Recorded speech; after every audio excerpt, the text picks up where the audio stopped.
Merci à tous, mesdames, messieurs, merci de suivre cette édition de l'actualité sur BSC TV, l'essentiel de titres.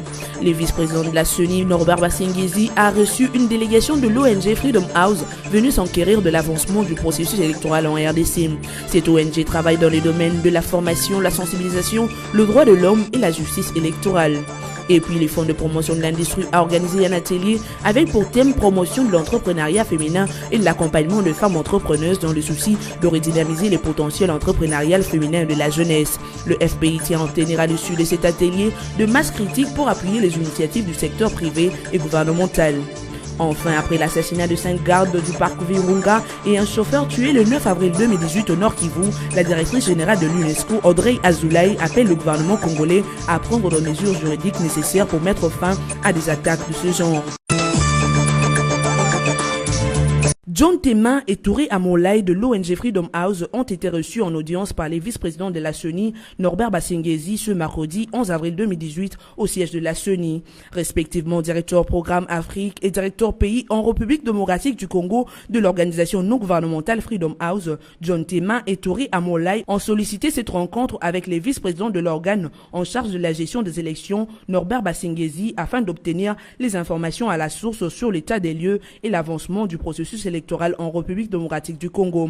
Cette audience a permis à cette délégation de Freedom House, qui est une structure indépendante qui travaille dans les domaines de la formation, la sensibilisation, le droit de l'homme et la justice électorale, de prendre connaissance des dernières avancées des activités qui posent le jalon de la tenue de prochain scrutin prévu le 23 décembre 2018. Plus tard dans la soirée, le même Norbert Basengezi a reçu les leaders de la société civile qui étaient venus s'informer des dernières activités de la CENI qui sont l'éducation électorale et la sensibilisation sur la machine à voter. Le vice-président de la CENI a informé ses hôtes de 2 dernières activités accomplies depuis l'annonce le 6 avril 2018 de la décision numéro 008 de l'Assemblée plénière portant publication de statistiques des électeurs par entité électorale, à savoir le dépôt auprès du vice-premier ministre et ministre de l'Intérieur et de la Sécurité, son Excellence Henri Mouvasakani, de l'avant-projet de loi portant répartition de sièges et dépôt auprès du procureur général de la République de la plainte contre les auteurs d'enrôlements multiples et irréguliers.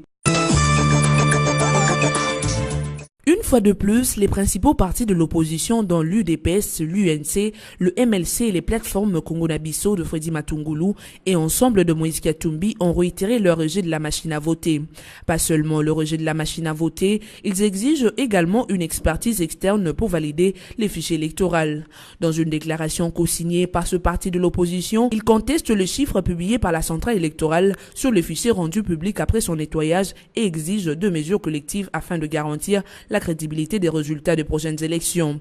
Ces opposants font remarquer un gap de 29 151 électeurs entre le nombre d'électeurs inscrits et celui de radiés dont le doublon est les mineurs. Selon la CENI, il y aurait 46 542 289 inscrits, 5 381 763 doublons et 902 290 mineurs, avec un chiffre total de 40 287 387 électeurs. Au sujet de la machine à voter, ils réitèrent leur position sur le rejet, se ralliant au discours du gouvernement sud-coréen et de la commission électorale sud-coréenne. Dans cette pluie d'exigences, l'opposition demande également le remplacement du délégué de l'UDPS Jean-Pierre Kalamba à la CENI, conformément à l'accord du 31 décembre 2016 en son point 5.5.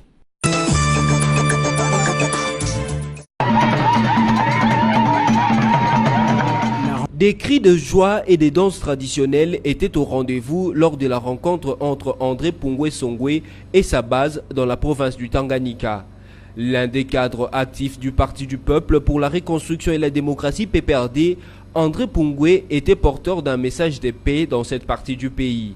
André Pungwe a insisté lors de son adresse à la population sur l'importance de la cohabitation pacifique en cette période préélectorale avant de remettre un lot important des vivres à la grande satisfaction de la population. André Pungwe Songwe a ensuite été reçu par l'administrateur du territoire de Kabalo avec qui il a eu des échanges fructueux. À Kabalo, le Parti du Peuple pour la Reconstruction et la Démocratie PPRD, parti phare de la majorité présidentielle, a un ancrage grâce auquel l'on peut espérer une victoire aux prochaines élections. Promotion de l'entrepreneuriat féminin et de l'accompagnement des jeunes entrepreneurs. C'est le thème de l'atelier organisé par les fonds de promotion de l'industrie FPI pour 2 jours. À l'issue de cet atelier, le FPI tient à obtenir les masses critiques pour appuyer les initiatives des secteurs privés et du gouvernement, ce dans la redynamisation du potentiel entrepreneurial féminin et de la jeunesse. C'est ce qu'a dit Patrice Kitebi Kiboalmvoul, directeur général du FPI. C'est la raison pour laquelle le fonds attend de cet atelier une masse critique de réflexion innovante sur le financement des startups qui inclura aussi la création des incubateurs de PME et l'appui aux associations de femmes pour lui permettre de finaliser sa stratégie. La réalisation du projet national subséquent à la révolution de la modernité tendant à accomplir la vision du Congo émergent suppose des interventions efficaces à même de réduire significativement les inégalités dans les rapports hommes-femmes et à redonner aux jeunes les mêmes moyens de leur épanouissement dont ceux de ma génération, de notre génération, Monsieur le Président, ont eu à bénéficier à un certain moment. Dans ce combat, nous pouvons annoncer ce jour que le Fonds de promotion de l'industrie s'engage par avance à augmenter le volume de son appui financier en faveur des initiatives des femmes et à mobiliser de ressources additionnelles à cet effet pour les aider à développer leurs affaires. Le plan stratégique 2018-2020 du Fonds prévoit qu'au moins 15% des interventions sous forme de prêt devraient être dédiées aux femmes entrepreneurs. Par ailleurs, nous informons aussi l'assistance que d'ici la fin de l'année 2020, le FPI projette de lancer 2 incubateurs de projets dans l'agro-business à Kinshasa et à Goma, comme je l'ai indiqué, pour mieux accompagner les jeunes qui auront des idées de projets dans ce secteur prioritaire pour le développement de notre pays. C'est donc sur ces propos que je voudrais conclure mon adresse en réitérant les remerciements du Fonds de promotion de l'industrie aux distingués participants à cet atelier qui, par leur présence, nous réconfortent dans l'idée que notre institution n'est pas seule et qu'elle bénéficie aussi de l'appui bienveillant du gouvernement. Le directeur du cabinet du ministre de l'Industrie, Jean-Louis Loussala, qui a représenté le ministre, attend du FPI l'investissement dans la création des incubateurs afin d'augmenter le nombre des entreprises. Je considère en effet que le FPI doit investir dans la création des incubateurs afin de susciter auprès de nos jeunes, filles comme garçons, des idées de projets en vue d'augmenter le nombre d'entreprises et, de ce fait, favoriser une croissance économique au bénéfice de tous. Le FPI doit orienter une part plus importante de ses financements vers la valorisation du potentiel entrepreneurial des femmes, très actives aujourd'hui presque dans tous les domaines d'activité économique. Je voudrais insister sur le fait que ces nouvelles orientations doivent cadrer strictement avec les missions dévolues au FPI et s'inscrire autant que possible dans le cadre des chaînes de valeur agricoles de manière à ce qu'elles contribuent à accroître nos capacités industrielles de transformation grâce à l'ingéniosité de notre population. Sur ce mot d'espoir, tout en renouvelant les félicitations de Son Excellence, Monsieur le ministre de l'Industrie, au FPI, pour l'organisation de ces assises, je déclare ouvert les travaux de l'atelier sur la promotion de l'entrepreneuriat féminin et l'accompagnement des jeunes entrepreneurs. Je vous remercie. Le FPI met juste en œuvre la mission qui lui est sienne, à savoir propulser le développement des activités industrielles de manière à promouvoir l'essor de la classe moyenne congolaise. Débutée ce jeudi 12 avril avec les travaux en atelier, cette session se clôture vendredi 13 avril 2018 avec des recommandations. 5 gardes du parc national d'Ivirunga et un chauffeur ont été tués le lundi 9 avril 2018 lors de l'attaque des miliciens qui a visé un véhicule du parc sur la route Ishashania-Kakuma en territoire des Rutshuru au Nord Kivu. C'est dans un communiqué rendu public le mercredi 11 avril 2018 que la directrice générale de l'UNESCO, Audrey Azoulay, a appelé le gouvernement congolais à prendre des mesures juridiques nécessaires pour mettre fin aux attaques contre le parc national d'Ivirunga. Elle en appelle à la communauté internationale pour aider l'Institut congolais pour la conservation de la nature qui gère le parc à assurer la sécurité des habitants et les salariés de ces terres protégées. Notons aussi que le parc national d'Ivirunga créé en 1925 est inscrit sur la liste des patrimoines biodiversité, notamment des espèces menacées et rares telles que les gorilles des montagnes, les okapis pour ne citer que cela. Le parc est également inscrit sur la liste du patrimoine mondial en danger depuis 1994 en raison des impacts des conflits du région des Grands Lacs. Le ministère de l'enseignement primaire, secondaire et professionnel EPSP, en partenariat avec celui de la recherche scientifique, professionnelle et technologique, ont lancé le mercredi 11 avril 2018 la 5e édition de la Semaine de la science et de la technologie à Kinshasa. Appuyée par l'UNESCO, cette édition consacre 5 années à promouvoir une culture scientifique et technologique pour susciter de vocations. Du 13 au 14 avril, plusieurs conférences seront organisées au cours de ce grand rendez-vous scientifique. Comme lors des éditions précédentes, les orateurs viendront des horizons différents, mais aussi de l'université de Kinshasa UNIKIN. Notez en plus que cette semaine de la science et de la technologie est une organisation annuelle de la République démocratique du Congo via les ministères de l'EPSP en partenariat avec l'ASBEL Investing in People, et a pour objectif la promotion de la culture scientifique et technologique ainsi que l'incitation des vocations auprès du grand public. Place à présent au rappel de titre.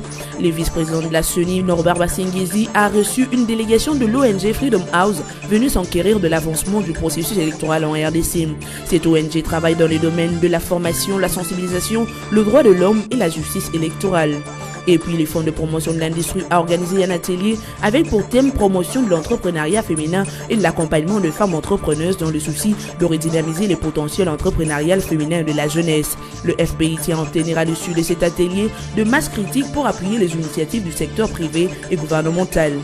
Enfin, après l'assassinat de 5 gardes du parc Virunga et un chauffeur tué le 9 avril 2018 au Nord Kivu, la directrice générale de l'UNESCO, Audrey Azoulay, appelle le gouvernement congolais à prendre les mesures juridiques nécessaires pour mettre fin à des attaques de ce genre. Fin de cette édition d'information, merci de l'avoir suivi et bonne suite de programme sur nos antennes.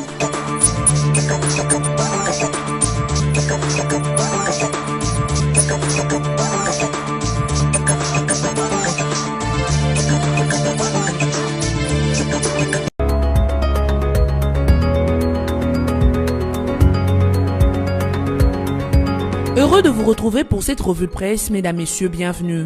Ouvrons cette revue de presse avec Forum 2As qui titre « Dans une déclaration co-signée par l'UDPS, Ensemble, l'UNC et les MLC, l'opposition exige l'audit du fichier électoral et rejette la machine à voter. » Les principaux partis de l'opposition contestent dans une déclaration commune faite hier mercredi 11 avril à Kinshasa les chiffres des électeurs publiés par la Commission électorale nationale indépendante et exigent une expertise externe pour valider les fichiers électoraux. Pas seulement, ces opposants demandent également le retrait de la machine à voter pour les prochains scrutins. Félix Tshisekedi du UDPS, Vital Kamerhe UNC et alliés Pierre Lumbi, Ensemble pour le changement, F. Bazaiba MLC et Freddy Matungulu CNB Sienko font remarquer un gap de 29 151 électeurs entre le nombre d'électeurs inscrits et celui de radiés, dont 5 381 763 de blancs et 902 290 mineurs. Après les toilettages, la centrale électorale a retenu 40 287 387 électeurs au lieu de 40 258 236 d'après les opposants. Les signateurs exigent en conséquence un audit du fichier électoral et du serveur central, la publication du nom de radiés et le retrait de leur carte d'électeur afin que ceux-ci ne puissent pas les utiliser lors des élections prochaines. Poursuivons avec actualité.cd qui note RDC, Mova s'attaque à la criminalité urbaine. Le vice-premier ministre en charge de l'intérieur et de la sécurité, Henri Mova, propose de s'attaquer à la criminalité urbaine sur l'ensemble du pays, mais principalement à Kinshasa. Il s'agira donc de la suite de l'opération Likofi, menée notamment par l'ancien chef de la police à Kinshasa, le général Célestin Kanyama, contre les brigands communément appelés Kuluna.